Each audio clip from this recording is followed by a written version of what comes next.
This is, of course, a big weekend for Formula One, as Formula One celebrates its 75th year as a FIA-endorsed World Championship. But this, of course, Silverstone is where it all began in 1950. Big crowds at Silverstone, amazing weather, and Formula One did not disappoint on this Friday because the speed of the cars, particularly through turns 9 and into turn 11, into Copse and into Becketts for you and I, was just mind-blowing. On the curb, sparks from underneath the car, incredibly quick. In the case of Copse, we're talking entry speeds of well over 300 kilometers an hour. That's about 185, 190 miles an hour. Just mind-blowingly fast. And we can do lots of analysis about the Silverstone lap, about the slow sections, the fast sections, but all of that really belies what Silverstone is all about. It is about those amazing corners, very, very fast, the like of which are not surpassed on any circuit of the world. So I'm going to focus on those in this video. But before I do, let's have a look at the quickest times at the end of FP2. Of course, they were all out on medium tyres doing fuel runs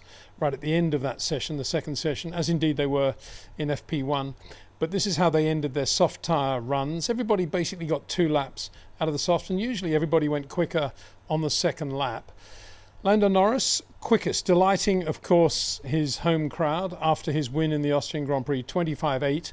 Oscar Piastri there, you can see 26.2. We'll get onto that a little bit as we do our analysis going into Copse and the Becketts section, but very, very good day for Lando Norris, looking incredibly confident in the car, as he did in Austria, as predicted after Austria.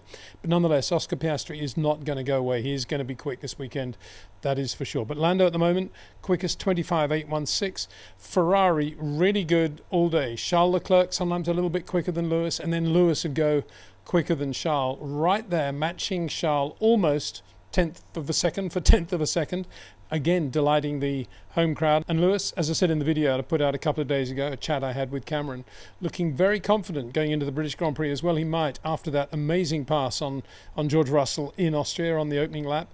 And then a very good race, dogged really by the confusion on the pit wall. Confusion, is that the right word? And I think had Lewis stayed out, he would have got a better result in Austria. So he's come to Silverstone under a week later with that confidence, and he's looking good in the car. Corners are looking a little bit shorter. He's looking a little bit like the old Lewis, but again, we'll get onto a more granular comparison in a few minutes in this video. Max Verstappen didn't have a particularly good day, complaining from the outset about understeer, flick oversteer, tyres giving up in fast corners, none of which is a good augury for the weekend. And at this point, let's just have a look at the upgrades that some of the teams have brought to Silverstone. Notably, Ferrari and Mercedes, no changes at all, declared changes going into the British Grand Prix. But look at the number of teams working on new floors and floor edges. McLaren, Red Bull, Aston Martin, Haas, Williams and Sauber. It's obviously working on the McLaren.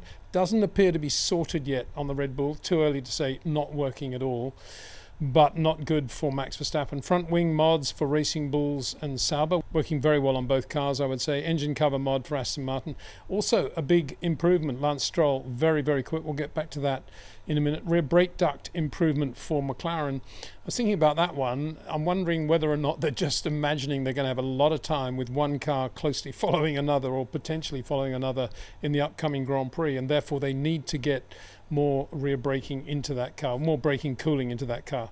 Maybe they've just undercooled on the rear.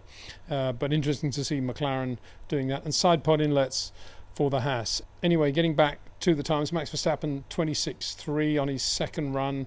Kimi Antonelli, the quicker, unbelievably, of the two Mercedes drivers, looking very, very good on the slow corners, as you'd expect. And at the moment, looking a George Russell match on the fast corners, which to me is absolutely astounding. I never thought that would happen. This is only Friday and George didn't put in a particularly good lap. And I should also say that Mercedes out first on the soft tyres in that little phase of FP2, and therefore the track wasn't at the quickest when the two Mercedes were out, and they were out first for the longer runs at the back end of FP2 and getting more homework as a result. So a little bit of a compromise session there by Mercedes.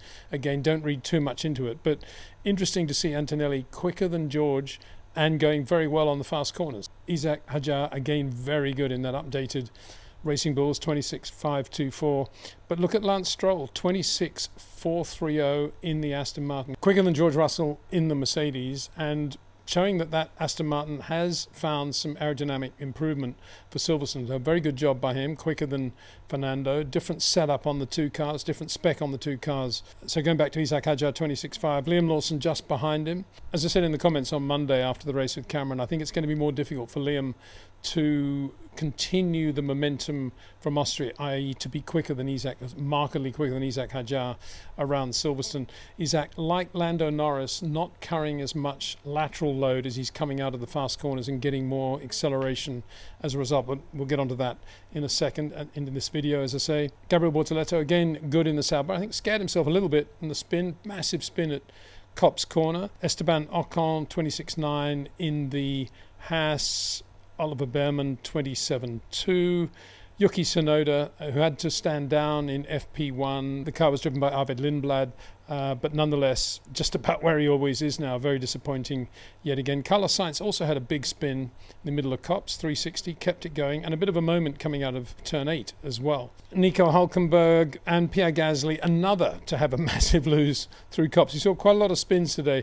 Just shows how near the limit everybody is and how difficult these cars to drive. Very gusty conditions at Silverstone. I think that played quite a part in what we saw today in some of the big moments. Max Verstappen particularly not comfortable, as I say, with the Red Bull. Anyway, let's get back to Copse Corner, turn 9. Very different radius from the old Copse, but nonetheless, it's basically where it's always been. Quick right-hander. I say quick right-hander. Charles Leclerc, 313 kilometers an hour entry speed in 8th gear.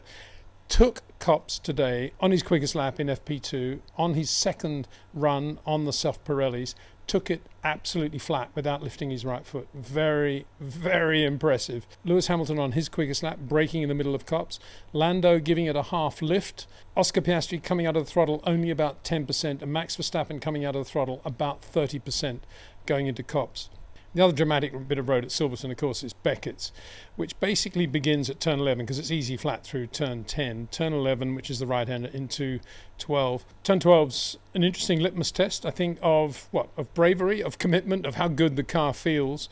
Going through the mid-corner speeds of turn 12, everybody's still flat on the throttle at that point in 8th gear, but the speed very much determined by how much load the car is carrying out of turn 11 and the load that's gone through the car for the change of direction. And the quickest in the middle of turn 12, and they're still absolutely flat.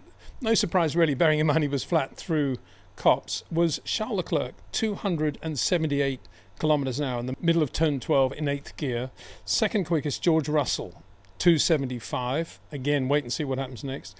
Third quickest, equal Oscar Piastri and Max Verstappen at 270. Fifth quickest, Lando Norris, 264, Lewis Hamilton, 263, and Kimi Antonelli, 260. But the interesting thing from a Mercedes point of view is what happens next going into turn 13, which is the tighter part, which you could call is really the heart and soul of the Becketts section. George Russell is the only driver going down to 5th gear for turn 13 and taking the speed down to 217 kilometers an hour, actually slowest of all the quick runners there. I can only assume he had a problem with the tires or grip.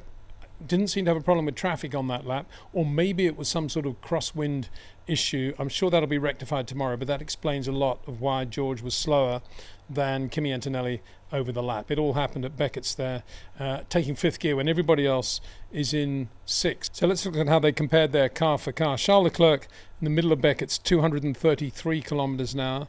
Lewis Hamilton, 224, both in 6th gear, so quite a big difference there. Not totally unsurprising, I suppose. Max Verstappen, incredibly slow there, and I think that is a function of what he was saying about the tyres just giving up in the middle of the quick corners, to only 220 as he's basically going right there into Becketts in 6th gear, so really, really slow for Red Bull there, having got a very, very fast, well, relatively quick entry into the whole section.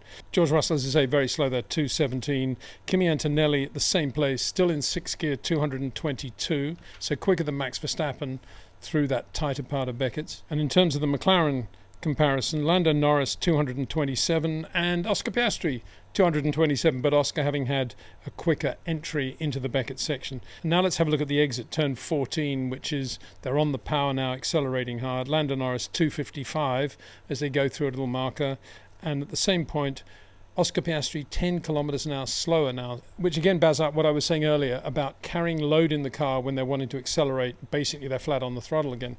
And the significant thing about all of this is that Oscar Piastri, just as Charles Leclerc was amazing through Copse, absolutely flat. Admittedly, 3 kilometers an hour slower than Lewis as he approached Copse. He was 3:13, Lewis 3:16. He's still absolutely flat on the throttle, whereas Lewis is braking and goes down to a slower minimum speed. In Oscar Piastri into turn 13, and he's going down to 6th gear, does not brake at all. He comes out of the throttle, he floats on the car with no throttle or brakes, slows the car enough to get it into 6th gear, and then accelerates. But in doing so, he's got a lot of load in the car compared with Lando, and that is why he's 10 kilometers an hour slower as they're exiting the Becketts section. So I guess he'll be looking at that telemetry and probably changing.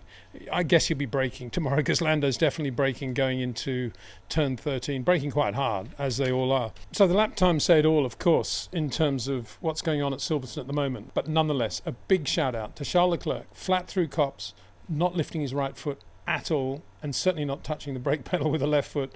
And Oscar Piastri getting through the entire Becketts section without touching the brakes at all either. Admittedly, he's not on the throttle at some point, but he's not on the brakes either. Just shows how much aero retardation and scrub from the tyres the cars have just by coming out of the throttle. He's able to do that. As I say, he'll probably revise the way he's going through there tomorrow, and things will probably change tomorrow anyway. Who knows what the weather conditions will be like and how quick or not the track will be. So dramatic moments at Silverstone, I thought, particularly through those 2 quick corners. Just amazing to watch, and a tribute really to the engineers in Formula One, and the engineers who over time preceded the current stars, and how impressive a Grand Prix car is today, given all the regulations it has, but how quick it is through those corners. Just unbelievable to watch. So all to play for tomorrow. Ferrari looking really good, McLaren looking very strong, but we shouldn't forget that in the full tank run right at the end of FP2, although they didn't have a great run in the morning with fuel in the car, Max Verstappen on the medium tyres, like everybody else, except Isaac Hadjar, who was out on softs. Max Verstappen was basically quickest on the track with fuel in the car at the end of FP2. Now that could be that the car's only good with fuel in the car. We'll see tomorrow. Red Bull pretty good at starting off with a diabolical setup and getting it half right as the day progresses, but at no stage did Max ever really sound particularly happy on any of his radio transmissions. But we shouldn't forget he was very, very quick on heavy fuel right at the end of FP2. At the Austrian Grand Prix, REC Watches formally launched, as distinct from the pre-order being available, formally launched the Porsche 956 106B watch that I've been talking about in the last couple of videos. Now available in 2 different liveries, colorways, I think is probably the right way to call them in terms of a timepiece. The first is the one we've talked about a lot, which is the Richard Lloyd racing one that finished second at Le Mans in 1985 in the hands of Richard Lloyd, but mainly Jonathan Palmer and James Weaver, driven beautifully by then. They also won at Brands Hatch in that car, but it's also available in the Liqui Moly livery in which it also raced. So a very nice touch, 2 colorways in which you can pre-order that watch, but it was formally launched at the Austrian Grand Prix and given a brilliant reception by the motor racing fraternity in so doing. Anyway, there we are. We're finishing with a look back at the 1950 British Grand Prix at the Roll of Honour in terms of faces maybe that you don't know that go with some of the names who did well that day in 1950. Top 6, a few mentions also who went well in qualifying. Big thanks to Jetcraft, to OEM Exclusive, to Track Ninja, and of course to REC Watches. We'll be back again tomorrow with our coverage of qualifying and then of course the race on Sunday. Thanks for watching and see you then.